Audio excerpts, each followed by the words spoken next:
One lightning strike changed everything. She appeared out of nowhere in my shower, and letting go meant losing her forever. But what started as impossible became the most real thing in my life. Jake was never a morning person. Every single day he'd drag himself out of bed at 6:30, stumble into the bathroom like a zombie, and turn on the shower while he brushed his teeth. The routine never changed. Wake up, shower, coffee, work. Same thing, different day. That Tuesday morning seemed completely normal. He turned the shower knob, waited for the water to get warm, and stepped inside.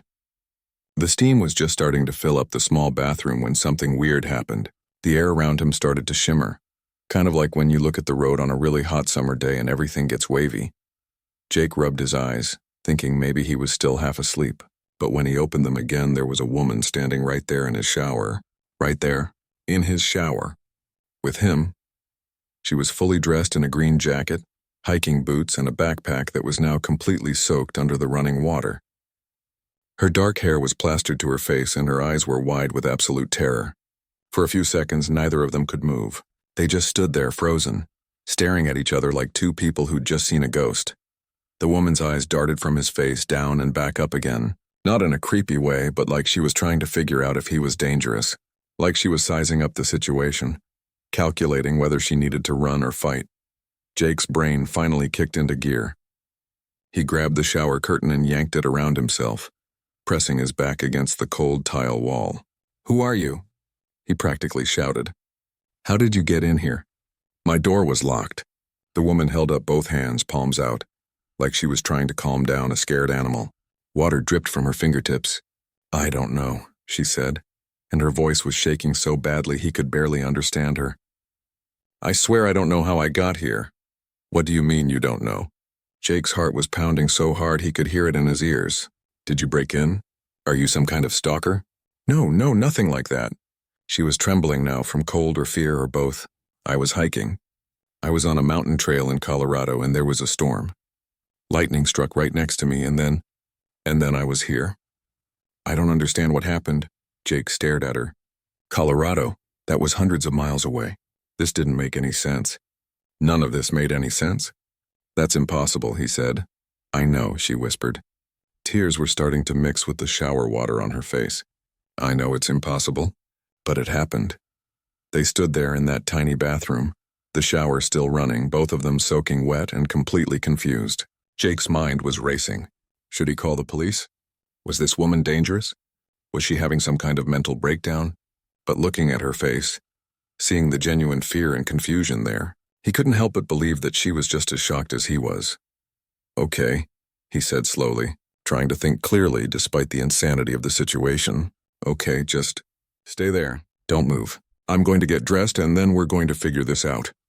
She nodded quickly, still holding her hands up. Jake carefully stepped out of the shower, grabbed his bathrobe from the hook and backed out of the bathroom without taking his eyes off her. His hands were shaking as he closed the door. What just happened? What the hell just happened? He threw on some clothes as fast as he could, his mind spinning with possibilities. Maybe this was an elaborate prank. Maybe his friends had hired an actress. But no, his friends weren't that creative or that cruel. Maybe she was telling the truth about having a breakdown. Maybe she needed medical help. When he came back to the bathroom, she was sitting on the edge of the bathtub, still dripping wet, her backpack on the floor next to her. She looked up at him with red eyes. "I'm not crazy," she said quietly. "I know how this sounds, but I'm not crazy." "Let's go to the kitchen," Jake said. "We need to talk about this." She stood up carefully, moving slowly like she didn't want to scare him. They walked to the kitchen in silence, leaving a trail of water across his apartment floor. Jake grabbed a towel from the linen closet and handed it to her. She took it gratefully and started drying her face and hair. "What's your name?" Jake asked, sitting down at the kitchen table. "Katie," she said, taking the chair across from him. "Katie Rodriguez." "I'm 28. I'm a teacher. I live in Boulder. I went hiking this morning by myself, which was probably stupid with the weather forecast, but I've done that trail 100 times. She was talking fast now, like if she could just explain everything quickly enough, it would all make sense. Jake listened, watching her carefully. She didn't seem like someone who was lying or having a psychotic episode. She seemed genuinely terrified and confused. "Do you have ID?" he asked. Katie nodded and reached for her backpack. She pulled out a wallet and handed him her driver's license. Katie Rodriguez, Boulder, Colorado. The photo matched. She also showed him her phone, which somehow still worked despite being soaked. The screen showed photos from earlier that morning, time-stamped at 5:47 a.m. Mountains, pine trees, a selfie of her smiling at the camera with a sunrise in the background. "I left my car at the trailhead," she said, scrolling through her phone. "Look, here's my GPS history. I was there at 6:15. And then," she trailed off, staring at the screen. "And then there's nothing. Like I just vanished." Jake looked at the phone, then at her, then back at the phone. The evidence was right there. Unless she'd somehow faked all of this, which seemed more complicated than the impossible alternative, something really strange had happened. "Tell me exactly what you remember," he said. Katie took a deep breath. "I was about 2 miles into the trail. The storm was getting worse and I knew I should turn back, but I was almost at my favorite spot, so I kept going. Stupid, I know. Thunder was getting louder, and then there was this flash of lightning that struck a tree maybe 20 feet away from me."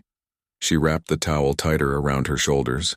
"The sound was incredible, like the whole world exploded, and I felt this sensation like every cell in my body was vibrating, tingling, almost painful, and then everything went white, and when I could see again, I was in your shower.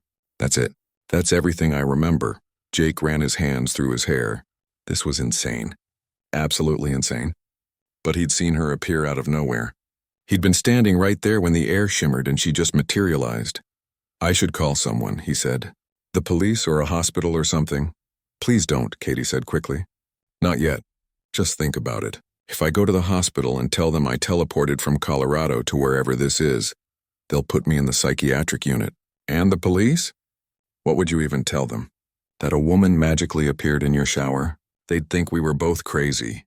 Jake hated to admit it, but she had a point. How could he explain this to anyone? He'd sound like he'd lost his mind. "Where am I anyway?" Katie asked. "What city?" "Phoenix," Jake said. "Arizona." Her face went pale. "Arizona? That's over 700 miles from where I was." They sat in silence for a minute, both trying to process the impossible situation they were in. Jake's coffee maker beeped, finishing the pot he'd set to brew before his shower. The normal sound of his normal morning routine felt bizarre and out of place. "Do you want some coffee?" he asked, because what else do you say to someone who just teleported into your life? Katie nodded. "Yes, please, thank you." He poured 2 cups and sat back down. They drank in silence, the warm liquid helping to calm his nerves a little bit. Katie's hands were still shaking as she held the mug. "I tried to call my sister," she said quietly, "while you were getting dressed." She didn't answer. "She's probably worried sick by now. I always check in after my hikes." "You can try again," Jake offered. She dialed the number and waited. It went to voicemail. "Hey Jen, it's me," Katie said, her voice carefully controlled. "I'm okay, but something weird happened." "I'll explain later. Don't worry. I'll call you back soon." She hung up and stared at the phone. I hate lying to her. Jake understood. This whole situation was built on impossible truths that sounded like lies. They spent the next hour talking, trying to find some logical explanation. Maybe she'd been in an accident and had memory loss. Maybe she'd been drugged and transported. But none of those theories explained how she appeared in his shower the exact moment he was in there. None of them explained the shimmer in the air or the instantaneous nature of her arrival. "What do we do now?" Katie finally asked. Jake had no idea. Absolutely no idea. But he knew they needed to figure it out together because right now, they were the only 2 people in the world who knew the truth about what had happened. The morning turned into afternoon, and Jake and Katie were still sitting at his kitchen table, surrounded by empty coffee cups and a laptop covered in open browser tabs. They'd been searching for anything, absolutely anything, that could explain what happened. Katie typed spontaneous teleportation into the search bar. The results were all science fiction novels and comic book forums. Nothing helpful. Nothing real. "Try lightning strike survivor," Jake suggested. He was leaning over her shoulder, reading the screen. She changed the search. This time they found actual scientific articles. Stories of people who'd been struck by lightning and survived. But the side effects were things like burns, memory loss, hearing damage. Nobody mentioned teleporting hundreds of miles away. "There was this one guy," Katie read aloud, "who got struck by lightning and afterward he could play the piano even though he'd never learned. Something about the electrical current rewiring his brain." "That's weird, but it's not teleportation weird," Jake said. Katie closed the laptop and rubbed her eyes. This is hopeless. We're not going to find answers on Google. She was right. Jake stood up and started pacing around his small kitchen. He did his best thinking while moving. Maybe we should approach this scientifically. Like, what do we actually know for sure? Okay. Katie grabbed a pen and notepad from her backpack. Even soaking wet and completely freaked out, she was still a teacher at heart, ready to make lists and organize information. Fact 1. I was on a hiking trail in Colorado at 6:15 this morning. Fact 2, Jake continued. Lightning struck near you at approximately 6:20. Fact 3. I appeared in your shower at 6:30 your time, which would be 7:30 my time. She was writing quickly now. That's over an hour later, but it felt instant to me. They looked at each other. Time difference, they said at the same time. So maybe I was in transit somehow for an hour. Katie wondered. Like caught between places? Or time moved differently during the teleportation, Jake added. He felt ridiculous saying these words out loud, but here they were. They kept adding to the list. Fact 4, the air had shimmered before she appeared. Fact 5, she arrived with everything she was wearing and carrying. Fact 6, there was no scientific explanation that made any sense whatsoever. Katie was in the middle of writing Fact 7 when she suddenly stopped. Her hand froze above the paper and the pen clattered to the table. Her whole body went rigid. Katie? Jake said, what's wrong? She didn't answer.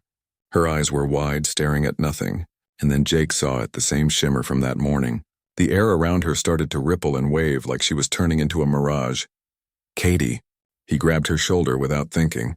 The moment his hand touched her, the shimmering stopped.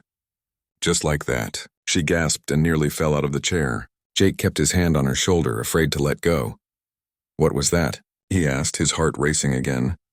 I don't know, she breathed. I felt it. Like I was being pulled apart. Like I was becoming unstable or something. She looked up at him, scared. It felt like I was about to disappear. They stayed like that for a full minute, Jake's hand on her shoulder, both of them breathing hard. Slowly, carefully, Jake lifted his hand away. Nothing happened. Katie stayed solid and real. Okay, she said. Okay, that was terrifying. They waited 5 more minutes. 10 minutes. Everything seemed fine. Katie picked up her pen again, trying to calm her nerves by going back to their list. But 15 minutes after Jake had let go, it started again. The shimmer. The rippling air. Katie's form becoming less solid, more transparent. Jake! She said, panicked. He grabbed her hand this time, lacing his fingers through hers. The shimmering stopped immediately. They sat there, hands clasped tightly, staring at each other in shock. This is connected to me, Jake said slowly.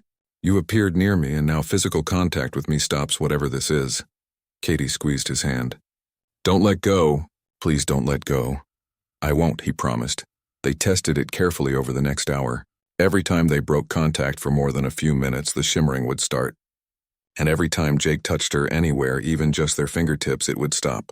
It didn't matter if it was a handshake, a hand on her shoulder, or even just their knees touching when they sat next to each other.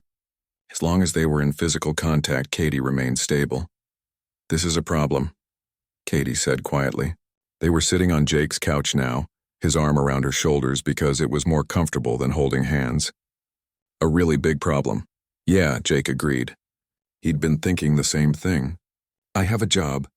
You have a life in Colorado. We can't just hold hands forever. What if I phase out and end up somewhere else? Katie's voice was small. What if I end up in the middle of the ocean or underground or in outer space? Jake tightened his arm around her. We won't let that happen.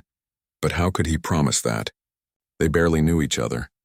They'd met under the most bizarre circumstances possible. And now they were stuck together literally until they could figure this out. Jake's phone rang.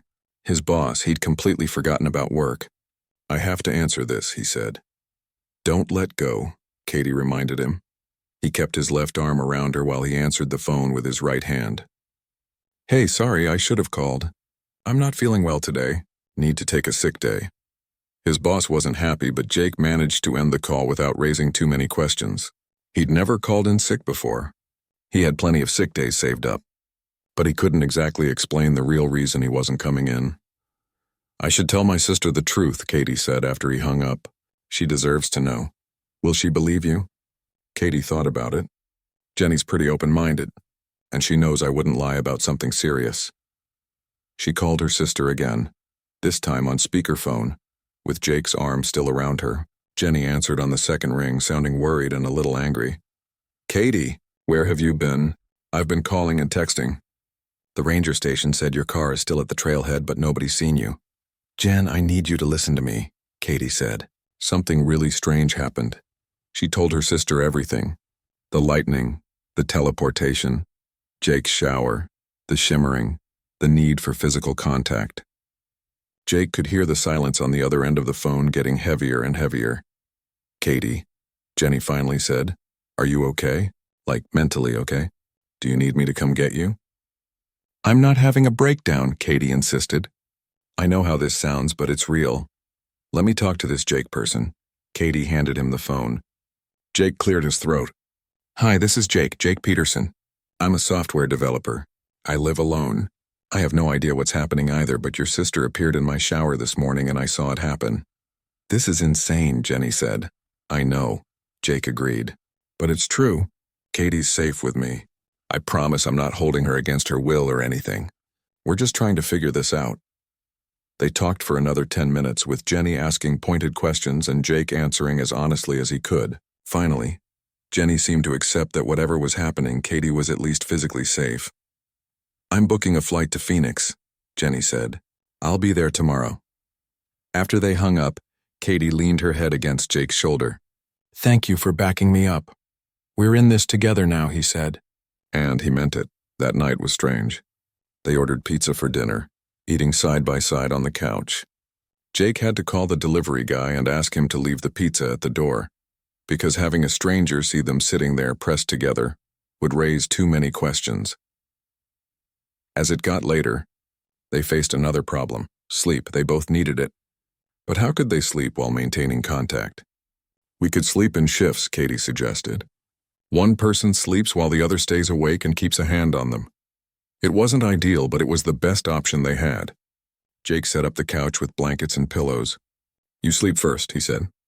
"You've had a rougher day than me." Katie lay down and Jake sat in the chair next to the couch, resting his hand on her arm. She fell asleep surprisingly quickly, exhausted from stress and fear. Jake stayed awake, watching her breathe, thinking about how his normal, boring life had turned completely upside down in a matter of hours. 3 days had passed since Katie appeared in Jake's shower, and they'd fallen into a strange routine. Wake up, eat breakfast together, research theories online, try not to think about how bizarre the situation was. They took turns sleeping, always maintaining contact. They cooked meals side by side in the tiny kitchen. They even figured out how to shower in shifts, with one person waiting just outside the bathroom door, holding hands through the doorway. It was exhausting and awkward and completely surreal, but something unexpected was happening too. They were getting to know each other, really know each other. When you're forced to be in constant physical contact with someone, you can't exactly keep your distance. Emotionally, Jake learned that Katie taught 6th grade science, and her students called her Ms. R. She loved terrible puns and would laugh at her own jokes before she even finished telling them. She was terrified of spiders, but had once gone skydiving on a dare. She made scrambled eggs with a little bit of cream cheese mixed in, which sounded gross but was actually delicious. Katie learned that Jake had been working from home for 3 years as a software developer, which made him kind of lonely, even though he didn't like to admit it. He played guitar not well, but with enthusiasm.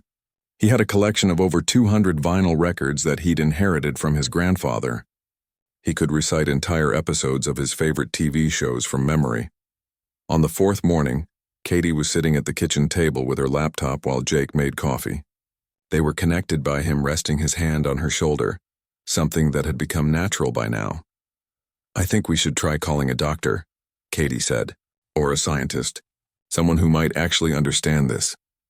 "What kind of doctor handles teleportation?" Jake asked, pouring coffee into 2 mugs. "I don't know. A physicist, maybe?"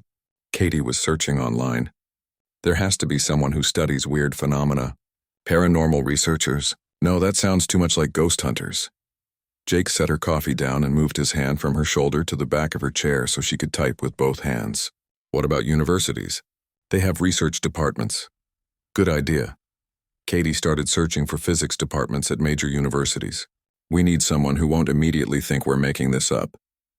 It took them most of the morning, but they finally found someone, Dr. Lin Chen, a physicist at a university in California, who specialized in electromagnetic fields and their effects on biological systems. Her published papers had titles like Bioelectric Field Disruption in Extreme Conditions and Theoretical Applications of Quantum Entanglement in Living Systems. She's perfect, Katie said. Look, she even has a section on her website about unusual case studies. Jake read over her shoulder. Okay, but how do we contact her? We can't just email and say, hey, my friend teleported and now we have to touch all the time. Why not? Katie said. What do we have to lose? She had a point. Katie composed an email, trying to sound as rational and scientific as possible, while describing the completely irrational and unscientific thing that had happened. She included the date, time, weather conditions, her GPS data, everything they'd documented. They sent it off and tried not to hope too hard for a response. That afternoon, Jake's phone rang. Unknown number. He answered it, keeping his other hand on Katie's knee as they sat together on the couch. Hello, is this Jake Peterson? A woman's voice, professional but curious. Yes, who's this? My name is Dr. Lin Chen. I received a very interesting email from a Katie Rodriguez this morning. She mentioned you. Is this some kind of joke? Jake and Katie looked at each other. No joke, Jake said. I know it sounds impossible, but it happened exactly like Katie described. I'd like to meet with you both, Dr. Chen said. I'm based in Los Angeles, but I can be in Phoenix by tomorrow if you're serious about this. They were serious. Very serious. Dr. Chen arrived the next afternoon carrying 2 large cases of equipment. She was younger than they'd expected, probably in her mid-30s with sharp eyes that seemed to take in everything at once. She noticed immediately that Jake and Katie were sitting pressed together on the couch, his arm around her shoulders. The physical contact, she said. You maintain it constantly? We have to, Katie explained. If we separate for more than a few minutes, I start to phase out. That's what we call it. Phasing. Dr. Chen set up her equipment methodically, pulling out devices Jake didn't recognize. She had them describe everything again while she took notes. Then she started taking readings. She ran some kind of scanner over Katie's body, frowning at the results. She measured the electromagnetic field around both of them separately and together. This is remarkable, she said finally. Katie, your bioelectric field is completely unstable. It's fluctuating wildly. But when you're in contact with Jake, his field seems to anchor yours. It's like you're both batteries, but yours has a short circuit and his is providing the grounding. Can you fix it? Jake asked. Dr. Chen was quiet for a moment, studying her readings. I have a theory, but I need to run more tests. The lightning strike appears to have done something to your cellular structure, Katie. At a quantum level, you're not quite bound to this location anymore. You're existing in a state of flux. What does that mean? Katie asked. It means you're stuck between being here and being somewhere else. Everywhere else. Your molecules want to disperse to exist in multiple locations simultaneously, but Jake's bioelectric field is keeping you anchored to this specific point in space and time. They sat in silence, processing this information. Katie's hand found Jake's and squeezed tight. The good news, Dr. Chen continued, is that I believe this is temporary. Your body is trying to restabilize itself. The lightning strike was a massive disruption, but biological systems are designed to heal and return to equilibrium. How long? Jake asked. Based on what I'm seeing? Maybe 2 weeks? Maybe a month. Your field is strengthening gradually. I can measure the improvement. Eventually, you should be able to maintain stability without needing external anchoring. And if she phases out before then? Jake's voice was tight. Let's not find out, Dr. Chen said seriously. Keep doing what you're doing. Maintain contact. I'll come back in a week to check your progress. After she left, Jake and Katie sat together in the growing darkness of the evening, neither of them turning on the lights yet. 2 weeks to a month, Katie said softly. That's not too bad. Yeah, Jake agreed. But there was something in his voice that made Katie turn to look at him. What's wrong? Jake was quiet for a moment. Nothing's wrong. It's just, in 2 weeks or a month, you'll go back to Colorado. Back to your life. And this will all be over. Katie studied his face in the dim light. Would that be a bad thing? He met her eyes. Honestly? Yeah, I think it would.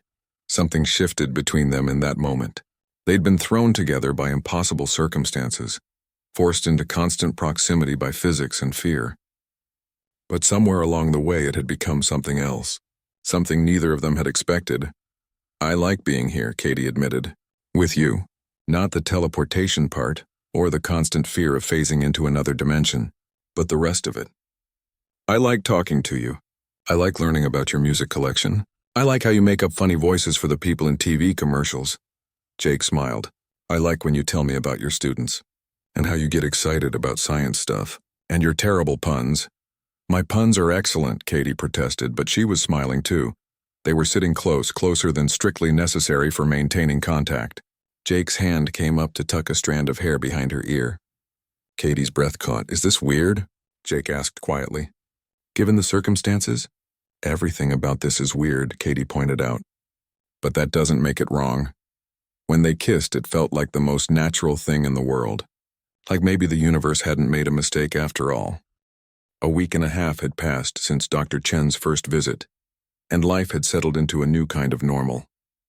Jake had explained to his work that he had a family emergency and needed to work remotely for a while.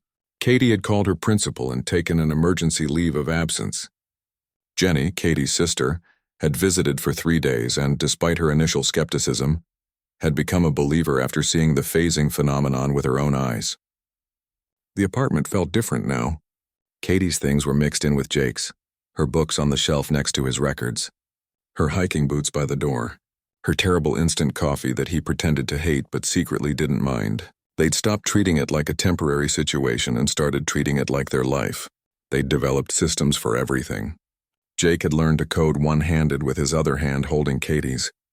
Katie had figured out how to prep vegetables for dinner while Jake stirred the pot, their shoulders touching. They'd even mastered the art of coordinated walking, moving through the apartment in sync like they'd been doing it for years instead of days. The hardest part was nighttime. They'd graduated from taking sleep shifts to sharing Jake's bed, which was more practical but also more intimate. They'd lie there in the darkness talking about everything and nothing. Their childhoods, their dreams, their fears about the future. "What do you think happens when I'm stable again?" Katie asked one night. They were lying facing each other, Jake's hand resting on her hip to maintain contact. "Dr. Chen said you'll be able to go back to your normal life," Jake said. "That's not what I asked." Jake was quiet for a moment. "I guess that depends on what you want to happen." "I've been thinking about that," Katie said. "My apartment in Boulder is a lease. My job, they've been great about the leave, but I could find teaching positions anywhere. My sister's the only family I have there, and she's actually been talking about moving anyway." "What are you saying?" Katie's hand found his in the darkness. "I'm saying that maybe this wasn't just a random accident. Maybe it was supposed to happen." "You don't really believe that," Jake said, but he wanted to. "I don't know what I believe anymore. Lightning strike teleportation wasn't supposed to be possible either, but here we are." She moved closer. "What I do know is that I'm happy here with you. Not because I have to be, but because I want to be." Jake kissed her forehead. "I want you to stay. But I want it to be your choice, not because physics is forcing you." "It will be my choice," Katie promised. The next morning, Dr. Chen came back for her follow-up visit. She set up her equipment again, running the same tests she'd done before. Katie and Jake sat together on the couch, holding hands, watching the doctor's face for any reaction. "Well?" Katie finally asked when the silence got too heavy. Dr. Chen looked up from her tablet and she was smiling. "Your bioelectric field has stabilized significantly. The fluctuations are minimal now. I think we can try a test." "What kind of test?" Jake asked. "I want you two to separate, completely. Different rooms. We'll see how long Katie can maintain stability without physical contact." Katie's hand tightened on Jake's. "What if I phase out? I'll be monitoring you constantly. At the first sign of instability, Jake can come back. But I really think you're ready for this." They looked at each other. This was what they'd been waiting for, working toward. But now that the moment was here, neither of them wanted to let go. "Okay," Katie said. "Let's try it." Jake stood up and backed away slowly. Katie stayed on the couch, and Dr. Chen kept her scanner focused on her. 1 minute passed. 2 minutes. 5 minutes. "How do you feel?" Dr. Chen asked. "Okay," Katie said. "A little nervous, but okay. No tingling. No weird sensations. 10 minutes. 15. Jake was in the kitchen now, far enough away that they couldn't touch even if they reached out. Katie stood up and walked around the living room. Still stable, still solid. 20 minutes. Half an hour.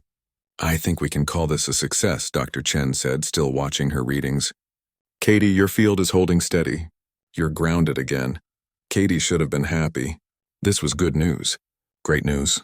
It meant she was healing, that she could go back to normal life. So why did she feel like crying? Jake came back into the living room. You did it, he said. And he was smiling, but his eyes looked sad too. After Dr. Chen left, they sat on opposite ends of the couch.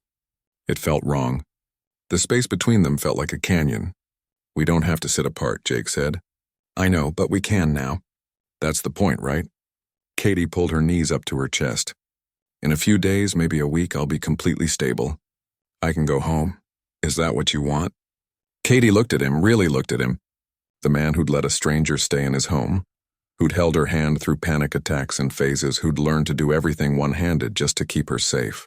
The man she'd fallen in love with under the strangest circumstances imaginable. No, she said. That's not what I want at all. Jake moved closer, not touching her yet, but close enough. Then what do you want? I want to stay. Not because I have to, but because I choose to.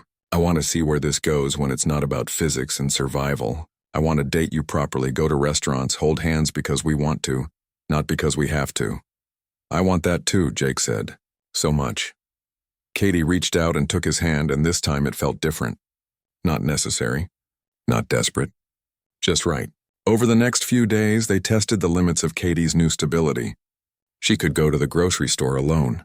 She could sleep in the guest room if she wanted to. She could be in a completely different building without any problems. Jenny called every day, checking in. So you're really doing this? She asked Katie during one call. Moving to Phoenix for a guy you've known for less than a month? I'm not moving for him, Katie corrected. I'm moving for me. For this life we're building. And yes, I know it's fast and crazy, but Jenny, when has my life not been crazy lately? Jenny laughed. Fair point. Just promise me you're happy. I am, Katie said, and she meant it. Happier than I've been in years. She put in her notice at her school in Boulder. Her principal was understanding, even though Katie couldn't exactly explain the real reason for her sudden move. She broke her lease and started packing up her apartment with Jenny's help. Jake, meanwhile, was apartment hunting. His place was too small for two people long-term. They needed space, a real home to build together.